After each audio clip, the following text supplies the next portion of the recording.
Hello everyone, welcome to another Rick's Picks. Today I'm going to be doing my review of the new Eternia figure, Thunder Punch He-Man. So what I'm going to do is I'm going to take a look at him in packaging. Then I'm going to take a look at the figure and his accessories, and then I'm going to give you my thoughts on him. And just remember, if you do like this video, go ahead and check out my Masters of the Universe playlist and hit that like, share, and subscribe. They're all small clicks for you, but it really helps this channel grow. So without any further ado, let's get to the review.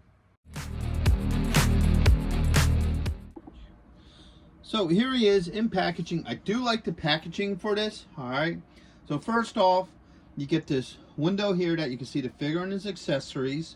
You get this nice piece of art here. I really like the art as well. New Eternia. And if you look on the top, you got the Masterverse logo here. And then you got your 30 points of articulation, your age restriction, and Mattel. Alright. Spin them around this way, you get a continuation of the art. As you can see, he's obviously on Snake Mountain, which is kind of cool. Bring it around here, you get a nice picture of the figure, some of his play features, a little bit about him, and then the other figures that are part of this wave. Alright, spinning around here again, you get another picture of a headshot and another picture of him in action. And then underneath you got your legal and skew. So with all that being said, let's open him up and see what he's about. If you're going to be in the Philadelphia area from September 7th and 8th, then you got to check out RetroCon 2024 at the Philadelphia Expo Center. They have lots of great tables and vendors selling all sorts of retro action figures and collectibles. Plus, they have guests, arcade games, contests, panels, and much, much more. In honor of 40 years of Transformers, they will have a 40-year anniversary display stand that you could take pictures with. Special guests will be including Anson Williams, who played Potsy in Happy Days, Don Moss, who played Ralph from Happy Days and also played Eric from Dungeons & Dragons, the cartoon. Actor Lee Majors will also be there, best known for playing the $6 Million Man and the Fall Guy. He was also in Ash vs. the Evil Dead and The Night the Reindeer Died. So not only do they have the $6 Million Man, but they also have Lindsay Wagner, the Bionic Woman. Greetings, Starfighter! Lance Guest will also be appearing, best known as starring in the movie The Last Starfighter, and also appearing in both Halloween 2 and Jaws the Revenge. And right next to him will also be Catherine Mary Stewart, best known for The Last Starfighter and also known for Night of the Comet and Weekend at Bernie's. Voice actor Michael Bell will also be there, known for being the voice of Duke, Prowl, and other iconic 80s characters. So next we have Townsend Coleman, best known for being the voice actor for the original Michelangelo, also the Tick, and in Transformers Animated. The tag team wrestling sensation, the Nasty Boys, will also be there. And after RetroCon, head on over to Arnold's where you can see the rock band Cybernetic Spree. Hurry up and get your tickets now because they sell out quick. So first off, here he is out of the packaging. I really like the overall look to him. I think he looks really cool. Some really nice detailing to him. So we're going to start off with the rotation first. So that's the front. You have the side here. The back. And then you have this side as well. Okay. So let's start looking at some of his details up close. First off, I really like the head sculpt to him. I like the detail to it. I think that looks really neat. I like that they did these arm braces on his arms. I think that's really cool. I like that little bit of detailing. You know, it gives it more of a mechanical and kind of explains the power punch a little bit more. Now, the one thing I did notice, and I don't know if it's an issue with this particular figure, but I noticed both arm pieces are the same piece. They're both, you know, I guess you would kind of say that they're both right side ones, because on this one, you have this old piece that the shield's going to hook onto. Then if you move this arm up and out, you can see the same piece on the inside. So I don't know if that was an error or whether that can be easily spun around. We'll look a little bit more into that when we start looking at his accessories. But other than that, overall, I think he's a really cool looking figure. I like the overall look to him.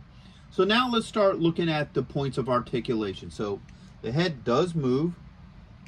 All right, you got a shoulder joint with a bicep swivel, an elbow joint, and you have a wrist joint. All right, get those arms up. You do have a joint right here underneath the rib cage. All right, there it goes. And one here at the belt line. All right, so you have a thigh joint with a swivel. All right, spin them around this way. You have a knee joint. You have yes, you do have a joint here at the top of the boot. And last but not least, you do have an ankle joint. All right. So overall, so far as a figure, I like him. I think he looks pretty decent overall to say. So now we're going to look at the accessories for him. So first off, he comes with 2 fists. So he has this closed fist and this closed fist. All right, he has fist power here. So this is to simulate the power fist, and he has it for both hands. All right. He has one of these, which would be considered gold caps, and he has one that simulates the original red caps. Now, for any of you who aren't old enough to know what caps were just similar to this, and they would have like a white putty inside, which is an explosive, believe it or not. Yes, kids' toys did have explosives. Similar to the primer of a bullet. And what you would do is you would put it in something, like in his case, it was a backpack, and you would spin it, and it hit the back, and it would cause a little spark or a little explosion. And that's how you get that pop sound. And they were mainly used for cap guns. Some figures like him, they would use something like caps like that. So that's what they were for. And it would make this pop sound. You know, simulate the explosion from his, power punch. So that was the whole concept behind him having caps. All right, next off is the shield. Okay. And last is his power sword. And I like the design to this power sword. I like how it's a double-sided sword. And I like how they give it this little bit of a wrap here. I think that's really cool. I like the detail to that. So with that being said, let's start looking and see how everything works. Now, what I mentioned earlier is if you look inside here, that's on the inside. Now, I'm wondering if I could pop this off. Is there a way to get this off of here? Because I'm wondering if it's just something simple like it's just this part has just been put on backwards. So let me see if I could pop that out of there. Yeah, that pops right on out. And then, let's see. That pops right on out. Let's take the hand off because we're going to take the hand off anyway. Okay. Let me see if I could switch this around.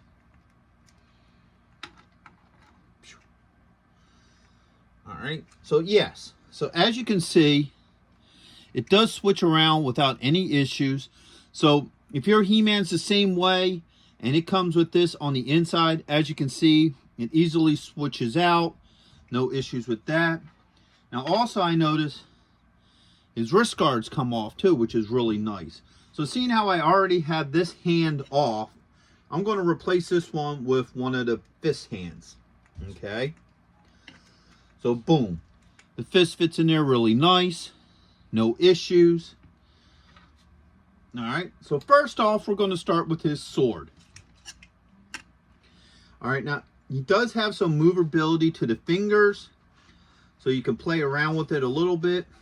Sword goes in really well. I don't have any issues with how the sword fits in his hand. All right. He has his shield here. Now, with the shield, you could do two things with it. There's an empty spot here that you put your spare caps in. So I'm going to put the gold one in here. All right, and that ring just fits right in there, no issues. And once again, with the original figure, the shield was designed to hold spare caps. So you would have one in his pack, and then you would have one sitting here. So when you used up all the caps in the one in the pack, you can remove that, and then you could put a cap in here as well. And this just hooks on right here, just like that. All right, no issues with that. Hooks in really nice.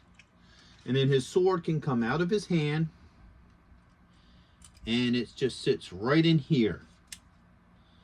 All right, so the sword sits in the shield really nice, very easily. I don't have any issues with that. And now for the cap system in the back. So once again, the original figure, this pack would open up, and if you look in here, it has a spindle similar to the original figure, but what the original figure had, I think on here there was a little metal like little tip that would stick out, and so when you would spin it, that little metal piece would click and hit your cap and cause the explosion. So this just fits in here really nicely, just like this, and it closes up, and you kind of get that kind of crank sound. All right, which is kind of cool. It simulates the original figure, so I kind of dig it. Now the shield can also come off and fit on the back too. So if you want him to have the sword and shield on his back, he can do that as well. There are no issues with that. So let's get one of these power fist things, put it on. Okay. So slides on there really easily. No problems with that. So it looks like all his accessories work very well with this figure.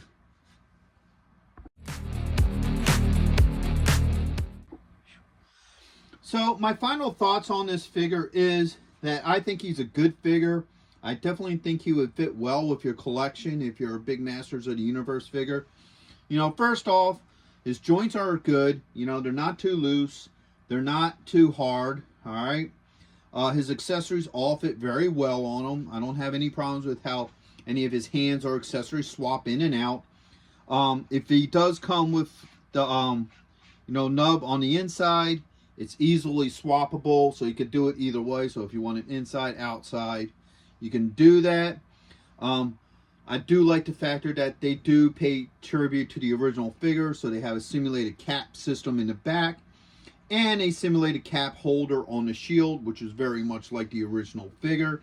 So I do like that they did that. So overall, once again, I would recommend this figure to go with your Masters of the Universe collection.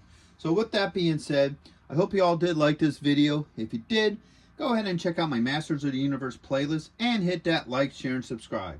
They're all small clicks for you, but it really helps this channel grow. So until the next one, late.